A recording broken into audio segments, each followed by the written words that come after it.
Hey everyone, this is Jeffrey again for Guerrilla Poker. If you recall, I did the previous two videos about suited connectors, the first one being about the concept of conservation of equity when 3-betting suited connectors pre-flop, and the second one was about the differences between pure suited connectors and the suited gappers. We decided it'd be appropriate for me to go ahead and close out this suited connectors trilogy by making this video about how to continue with these hands post-flop. So that's what we're going to talk about today. Now, for the purposes of this video, we're going to focus on those situations where you 3-bet your suited connector pre-flop and then miss the board completely. Of course, you can still get into some tough situations when you, say, get a low board and hit a bottom or middle pair, or an open-ended straight draw, but boards that are generally pretty good for your hand tend to be easier to play than a board like Ace-10 Deuce Rainbow where you just whiff completely. So for the sake of time and relevance, we thought it was more important to focus on a tougher board like this. Now keep in mind, we're going to veer a little bit from 100% GTO accurate play. But that's okay. What we're going to do is look at some PO Solver sims, but we're going to combine those with experience and just some knowledge of population tendencies so that we can simplify the solutions into things that are a little bit more palatable for human consumption. The problem with trying to be a solver perfectionist is that not only is it likely impossible for a human to memorize every single solution for every situation that they'll encounter, but it's also not at all necessary, especially for low to mid-stakes games. Unless you're playing with some world champion high-stakes beasts where every tiny little edge is a huge significant factor in your win rate, simplification really doesn't lose you very much, and it gains you quite a bit simply in being able to just have a good generalized sense of how to proceed in various situations. We're going to take a look at this Ace-10 Deuce Rainbow board, and we're talking about big blind versus button in a 3-bet pot. First of all, if we look at the 3-bet ranges, we see again that the suited connectors are definitely represented here. We have 4-5, 6-5, 6-7, 8-7, and 9-8 suited, but remember that these hands are not all created equal. On this board here, for instance, 9-8 suited has more backdoor draws than 7-8 suited, which itself has more backdoor draws than 6-7 suited, etc. 6-5 suited is probably the best backdoor here because it backdoors a nut straight, whereas 6-7 suited is the worst because it backdoors only the bottom end of its straight. So if we look at these hands one by one, we will see they're a bit different. 4-5 suited is a gut shot, so we almost always see it c-betting, but we have a similar effect with the hands that have a backdoor flush draw. These are also primarily just c-betting, while the hands without a backdoor flush draw are more mixed, betting from 20 to 60% of the time. So, for the interest of simplification, if you 3-bet your suited connector and miss, if you have a backdoor flush draw, you're probably fine just always c-betting. If you don't have a backdoor flush draw, by default you should feel fine with just giving up, but maybe think about your opponent first. If you think your opponent is a bit weak tight, it can be good to bet. But otherwise, we're just giving up. Although, to be clear, by giving up, what we mean is, if it goes check-check, unless your hand improves, probably don't bluff until the river. Things, can look good for bluffing the river. We'll talk about that street when we get there. But for now, when we say give up, just know that we mean probably don't bother bluffing, at least until the river. So, assuming for now we c-bet and get called on the flop, let's look at the turn. Obviously, there are tons of different turns. This is just one board that we're looking at, but to try to cover as many bases as possible in this short video, we'll primarily focus on 3 use cases. The first case we'll look at is when you c-bet the flop and then you turn air. The second is when you c-bet the flop and you turn a pair. And the third and final situation we'll look at is when you c-bet the flop and then turn a draw. The simplest one to look at is the first, when you turn air. So, for instance, let's say we have the Ace-10 Deuce Rainbow board, and the turn is a 5, and we have, 6-7, 7-8, 9-8 suited. You can see that all we do is check with the intention to fold with these hands. If it goes check-check, we generally give up, but again, you can bluff the river if you want to, and this is worth mentioning just because river bluffs do okay. But what you'll actually see PO do here is bluff more on some cards and less on other cards, And to understand the madness behind the method, we'd really have to go pretty in-depth into the mechanics of what's happening under the hood. And that's just not something we can easily cover in a quick video like this. But that's okay, because again, we're looking for simplified strategies that you can just take away here. So when all you have is air, here's your strategy. You bet flop with a backdoor flush draw. Give up mostly if you don't have a backdoor flush draw. If you do bet and get called, then just give up turns when all you have is air still. And then if you make it to the river, even with air, you can bluff it if you want to, but don't worry too much about that because you're not missing out on much if you don't. The second use case that we're going to talk about is when you turn a pair. Same situation here. Say you're in the big blind, you 3-bet your suited connector versus a button open, c-bet to the flop because you have a backdoor flush draw, and then on the turn you hit one of your low pairs. Now, when we hit a pair, what PO does is pretty mixed, sometimes betting, sometimes checking. Again, it gets a bit complicated. And another thing to note also is that this isn't the most common situation. You have to have a particular opponent raise pre-flop, and you have to get a suited connector and 3-bet them. Then you have to c-bet the flop, they have to call, and then you have to hit a pair on the turn. This is our line. And it's not that likely that this exact line will come up against the same villain often enough to really care about mixing our strategy. So again, in the interest of simplification, we're going to pick a line from our mixed results. And since most players tend to fold too much in No Limit Hold'em, when we're faced with picking between an aggressive option and a passive option, picking the aggressive option is generally what we want to do. So that's what we're going to do. You can see here, for instance, if the turn is a 6, then 7, 6, and 6, 5 are fine with betting or checking. They're pretty indifferent. So, the simplification, you c-bet the flop and get called, and then turn a pair, barrel away. So let's look at the river. Let's say this happens, and we barrel on a 6 with one of these hands, 7, 6, or 6, 5. We get called, and then see a river.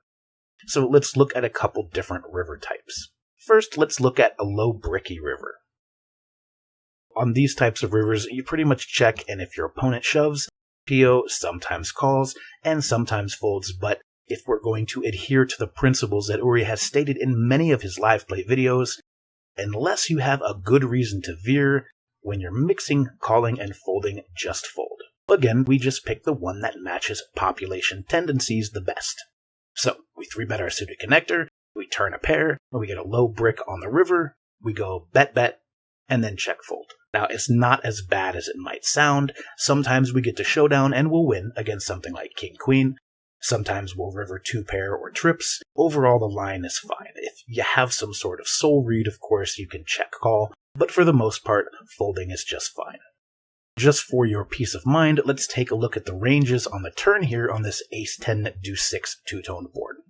You can see that if you're the in-position player, when we bet, you're supposed to call the turn with every single ace, every single 10, most of their 4-5 suited gut shots that made it this far, and some amount of the other gut shots as well, and all flush draws. But one assumption we'll generally make in a spot like this is when you go bet on a board like this, people will fold 4-5 suited.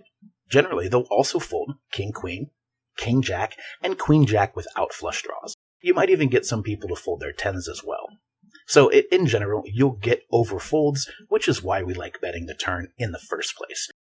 But if we bet the turn and get a call and then put something like a 4 on the river, and then we check, if people did in fact fold too many of their gut shots on the turn, now they're going to have a hard time finding enough bluffs. So now their betting range is stronger, and this makes bluff catching on the river just kind of bad for us. So that's why we fold given these types of rivers. But that's for river bricks, so sometimes the river is going to be much more dynamic. For instance, instead of a 4, say we get a queen instead on the river. Now all of the draws have improved, and here you can just go ahead and bluff the river. When a lot of stuff improves on the river, and our actual hand now has lost some showdown value anyway, we can just fire away. So again, simplified, we have that you 3-bet your suited connector, you bet the flop and get called. You turn a pair and bet, get called again. So now if the river is a brick, you check fold, but if it improves a bunch of draws, you can barrel one last time. Because again, we're going with the principle that people fold too much and don't bluff enough. Of course, if you feel really strongly about the population that you play against, that they're not going to have these same tendencies, then you can adjust your play, but this is a good default stance to have. This brings us to our final turn scenario. Here we 3-bet our suited connector pre-flop, we c-bet the flop, get called, and then we turn a draw. First, we can look at something like 7 of clubs again. If we turn a flush draw, we bluff. If we turn an open-ender, we bluff. If we look at a 6 of clubs instead and look at our gut shots, again, PO is mixing, but it's mostly bluffing and sometimes checking. So again, using the same principles that have guided us thus far and taking into account the likely overfolding, we'll pick the aggressive option and just always bluff our gut shots. Although, just to be clear again, if you feel like you're playing against somebody who is maybe on the stationy side, then don't bluff. These are general simplifications, but we always need to be ready to adjust. For instance, on this board, if my opponent were to accidentally flash an ace, or have a timing tell that he has an ace, then we wouldn't want to bluff. Nothing is set in stone, but again, as a good default option with no other info, bluff away. Okay, so let's look at rivers in this situation. So we 3-bet our suited connector pre-flop, then we c-bet the flop, pick up a draw on the turn, bet, get a call, and now on the river, if we improve, that's easy. We have a value bet, we shove. A draw comes in, get the monies. But if we don't improve on the river, we bluff. And this one is just very clear in the solver. We can see here that PO is pretty much just always bluffing all of these low missed gut shots. Among other things, blockers actually play a part here because if we look at in position's folding range, when we go bet, bet, shove on this sort of Broadway board, we see that there are a bunch of high cards folding, basically all of his missed Broadway gut shots, which of course are hands that our smaller suited connectors would love to see fold, and there's some good interaction there. Our hands really aren't blocking his folding range, so these hands make good river bluffs. Now, of course, this all depends on the particular river, and it's not 100% bluffs. You do see some combos giving up sometimes, so you don't have to feel like you need to bluff every single hand. But again, it's just a good thing to keep in mind that on boards like this, when we go bet, bet, shove, you're going to have people folding top pair. And they should be calling every single top pairs, and even a little wider than that. But in practice, most people just aren't going to be calling enough in these spots. So, as a rule of thumb, we have no showdown value, we have good interaction with villain's folding range, people overfold, so we want to look to bluff the river as our default play. This is, on average, just going to overperform at low to mid stakes in particular. Okay, that's about it. So let's summarize real quick what we've learned in our Suited Connectors trilogy. First of all, pre-flop. When somebody raises and you look down and see a suited connector, you should be happy. This is a hand you'd like to 3-bet. We discussed why in the first video. In the second video, we talked about how suited gappers maybe shouldn't necessarily be treated as nicely. You know, they have some similar properties of conservation of equity, but given factors like playability and the way that the hands materialize, the suited connectors are definitely much, much better. So you don't necessarily want to start 3-betting all your suited gappers the way that you would 3-bet your suited connectors. In this video, we talked about post-flop. To summarize that, you 3-bet your suited connectors, you get a call, and you face a flop where you don't hit anything. Go ahead and c-bet if you have a backdoor flush. If you don't, go ahead and give up. But if it goes check, check on the turn, then probably bet the river. If you miss the turn, you give up. And you probably go bet, check, bet. If it's checked back on the turn, then maybe bet the river. But it's not a big deal if you don't. You don't have to feel compelled to do that. But you can. In the situation where you hit a pair on the turn instead of nothing, then you bluff the turn and check fold the river. If it's a Bricky River, if a bunch of draws come in on the river, then go ahead and bluff the river. If you turn a draw instead of a pair or air, then you bluff the turn and you fire the river, hit or miss. And the reason we do this, by the way, with our missed draws but not our pairs, pretty much just comes down to having some showdown value against a check-back range. If it goes check-check, our opponent is going to have stuff like missed gut shots, maybe something like 4-5 suited that caught a pair on the river, and when we go to showdown against this range, we can see that a hand like 7-6 suited with a pair has about an 8 to 10% share of the pot, while your unpaired suited connectors that whiffed will just win 0. So that's why we just go ahead and check those pairs. Alright, that's about it. I hope you guys enjoyed this video. Don't forget to like and subscribe to the channel if you did. If you haven't done so yet, check out the Guerrilla Poker website. We have pre-flop GTO ranges available, including live ranges that use larger sizings and different rig structures. And we also take requests. If you have any, feel free to submit those. Also, Uri's first course, Redline Philosophy and Practice, is up and running. We have 2 other courses also in the works. Uri's next course is going to be on check raising. That's what we're working on now. And also Bart, our head theory coach, is working on a toy games course. We don't have a release date for these yet, and we do still have a little ways to go, but I can assure you that we are hard at work on these projects. And just for what it's worth, my personal opinion is that both of these projects are awesome. I don't know if you guys know who I am, but I think I said in a video before, I help Uri edit his videos. I also provide some kind of aesthetic and organizational structure advice on helping him plan his courses.